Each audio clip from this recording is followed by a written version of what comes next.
রাধারানীর কথা কব। হুম। রাধারানীর বাপের বাড়ি ছিল রাবেলে। পরে কোনো বিশ্রাম দিলে হবে না, একদম ঝটপটাই গতিবে। পরে চলে গেল বর্ষা নাই। তা রাধারানী যখন জন্মাইল তখন রাধারানীর মা কীর্তিকা দেবী গেল চান করতে। পদ্ম পুকুর ছিল রাবেলে, সেই পদ্ম পুকুরই চান করতে গেল। চান করতে যাইয়ে দেখে একটা পদ্ম ফুলের মধ্যে একটা মৌমাছির মতো পোকা আলো করে নিয়ে বসে আছে। কীর্তিকা দেবী চান করতে করতে আলোটা দেখতে পায়।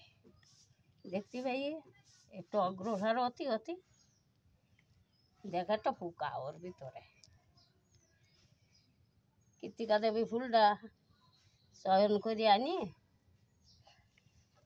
তাই কীর্তিকা দেবী ওর মধ্যে পোকাটা তুলি আঁচেনি, আর সাথে সাথে একটা কন্যার মতন দেখা গেল, ছোট্ট, নাড়াচাড়া করতে করতে কেমনি বড় হচ্ছে। তাই কীর্তিকা দেবী দেখে তার জন্ম অন্ধ, চোখ খোলা না।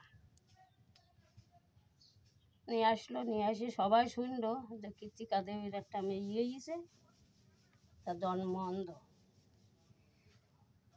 তাই রাধারানীর বাবা বিশুভানু রাজা, আর কৃষ্ণের বাবার নাম নন্দ রাজা।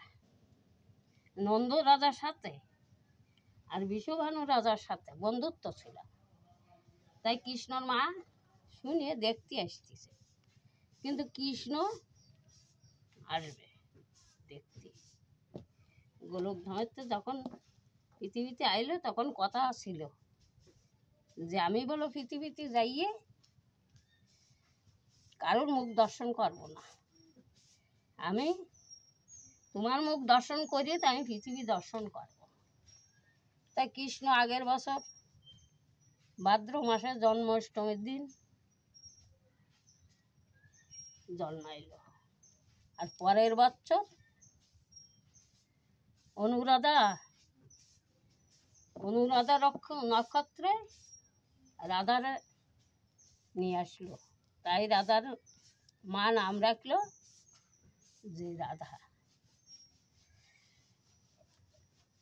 তারপরে কৃষ্ণরে মা খুব রেখে আসার জন্য চেষ্টা করলো, তা কিন্তু কোনো মতেই কৃষ্ণরে রেখে আসতে পারল না। ওই যে কৃষ্ণর কথা আছে যে আগে আমি পৃথিবীতে যাই তোমার মুখ দর্শন করবো, কৃষ্ণ তো রাধার কাছে যাবে। তাই আসতেছে, সেই রাবেলে আসলো, আসি ওরে রাখি চাই রাধারে দেখতে যাবে, দোলনার মধ্যে শোয়া নিয়ে গেছে। কোনো মতেই রাধারানী এই কৃষ্ণের কোলেতে নামাতে পারল না।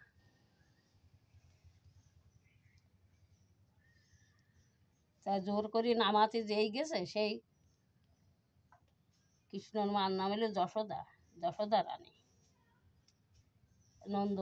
নন্দ রানীর নাম যশোদা। যশোদা সে জোর করে যেই নামাতে গেছে, সেই কৃষ্ণ এক টানে সে মুক্তার মালা কাটি ফেললে মার গলাতে। যখন কাটিয়ে ফেলিছে তখন তারা ওই মুক্তার মালাই ফোটার জন্য চেষ্টা, কৃষ্ণরে ছাড়িয়ে দেশে যুগের আর খেয়াল নেই যে কৃষ্ণ কনে গেল। মুক্তার মালা খোটা এই গেলে দেখে কৃষ্ণ দোলনার মধ্যে রাধারানী মুখের কাছে মুখ রেখে বলতেছে, রাধে তোমার কথা ছিল যে আমি পৃথিবীর মুখ আগে দেখবো না, দেখবো তোমার মুখ, আমি এসেছি, তুমি চোখ খোলো। তখনই রাধারানী চোখ খুলে কৃষ্ণের মুখ দর্শন করল। দর্শন করলে তখনই মারা গেছে, কীর্তিকা দেবী গেছে, যাই বলতেছে ওরে দিদি তোর ছেলে খুব শুভ শুভ লক্ষণের ছেলে। আমার রাধারানী অন্ধ ছিল, তাই সে রাধারানী আজকে চোখ খুলেছে তোর ছেলের মুখ দর্শন করে। এই বলিয়ে ওরা খুব আনন্দ উৎসব করতে লাগলো। বিশ্বভালো রাজাও আসলো, আসি খুব আনন্দ উৎসব যে রাধারানীর চোখ খুলিয়েছে।